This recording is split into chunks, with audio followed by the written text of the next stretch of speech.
नमस्कार विद्यार्थी मित्रांनो.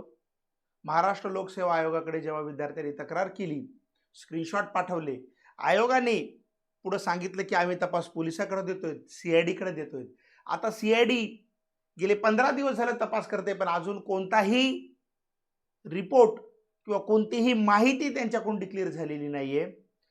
आता सीआयडीचं असं म्हणणं असू शकतं की आम्ही ही माहिती गोपनीयतेच्या नावाखाली आयोग स्वायत्त असल्यामुळं पब्लिकला तुम्हाला देणार नाहीत, आम्ही आयोगाला देऊ. पण माझा इथं प्रश्न आहे, जर तुम्हाला ती माहिती ऑथेंटिकेट असेल, तुम्हाला आरोपी लक्षात आले असतील, तर तुम्ही आरोपीला आतापर्यंत का पकडलं नाही? आरोपीवरती एफ-आय-आर तुम्ही अजून का केला नाही?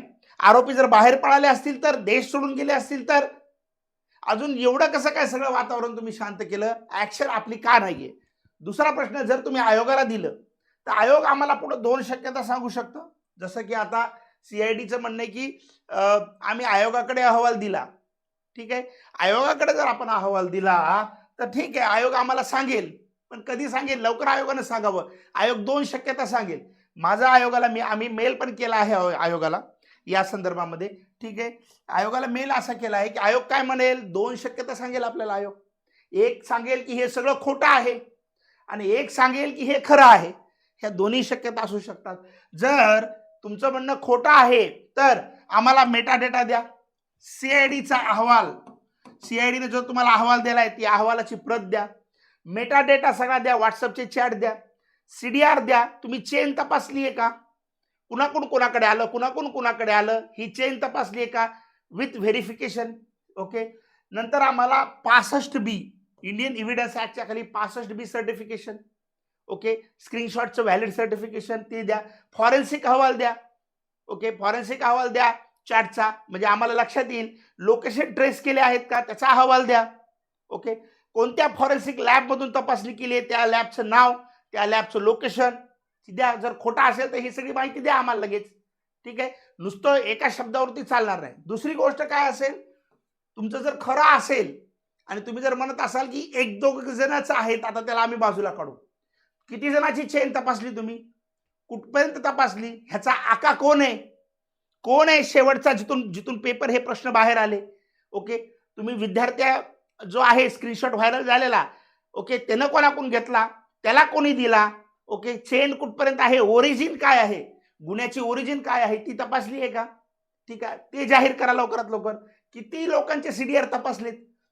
जर तुमचं म्हणणं असेल की 1-2 जण आहेत, तर किती लोकांचे सीडीआर बघितलेत, किती लोकांचे चॅट्स तपासलेत, आणि त्यांचे आजूबाजूचे जे कोणी त्यांचे नातेवाईक असतील त्यांच्या फोनवरून सुद्धा बातचीत होऊ शकते. मग त्यांचे तुम्ही तपासलेत का ते जाहीर करा. कोणत्या बेसवरती तुम्ही सांगत आहात? जर असं असेल तुमचं म्हणणं 1 किंवा 2 आहे, ओके, तर ते बेस आम्हाला सांगा, चेन सांगा. ठीक आहे, ह्या दोन्ही शक्यता आपण सांगतो, हे आयोगाने आपल्याला जाहीर करावं असा मेल पण केला आपण आयोगाला. लक्षात घ्या, आयोगाचे जे पेपर काढण्याची जी काही कमिटी आहे, पद्धत आहे, ठीक आहे, आयोग कुठं कॉलेजेसला किंवा टीचरला पेपर देत असेल, टीचर सगळे क्वेश्चन पाठवत असतील, ठीक आहे, इथं कुठंतरी एक समिती असणार आहे, जाहीर करा नावं समितीमध्ये. ओके. त्याच्यानंतर आयोगाचे अधिकारी पण त्या समितीमध्ये असणार आहेत, टीचर्स पण समितीमध्ये असणार आहेत. जाहीर करा ते कोण आहेत अधिकारी. का आपण कोणाला पाठीशी तर घालत नाही आहेत ना, ते पण जाहीर करा. सगळ्यांची नावं जाहीर करा. समिती कोण आहे, अधिकारी कोण आहेत, हे सगळं जाहीर करा. ठीक आहे, कारण की क्वेश्चन बँक आयोगाचा आजच पेपर कुठेही बाहेर आलेला नाहीये, पण जे काही बँक आली होती 200 प्रश्नाची, त्यामधून 90 प्रश्न आलेले आहेत. त्यामधून 90 प्रश्न आलेत. मग ही बँक कुठून बाहेर आली? ओके. आयोगाने रँडमायझेशन केलं होतं का? रँडमायझेशन करून फायनल पेपर नंतर प्रिंटिंगला जातो, त्याचा अहवाल द्या. सीसीटीव्ही फुटेज असतील तुमचे रँडमायझेशनचे, लोकेशनचे सीसीटीव्ही फुटेज असतील ते जाहीर करा. ट्रान्सपरन्सी पाहिजे. ठीक आहे, ट्रान्सपरन्सी अत्यंत गरजेची आहे. ती ट्रान्सपरन्सी पाहिजे. समिती महत्वाची आहे. क्वेश्चन पेपर फायनल कोणाकडे आले, तिथून आयोगाचा पेपर निघणार आहे. ती फायनल क्वेश्चन कोणाकडे, कोणाच्या कस्टडीत होते, त्या लोकांचं तुम्ही व्हॉट्सअप चॅट, सीडीआर सगळं तपासलंय का?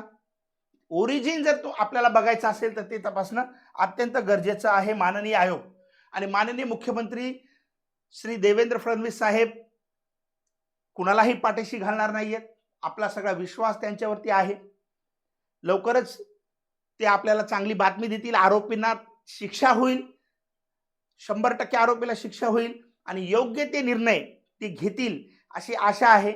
अजून ह्या विषयामध्ये कुणीही राजकारण आणलेलं नाहीये, कोणत्याही पक्ष झेंडे कोणाचाही संबंध नाहीये.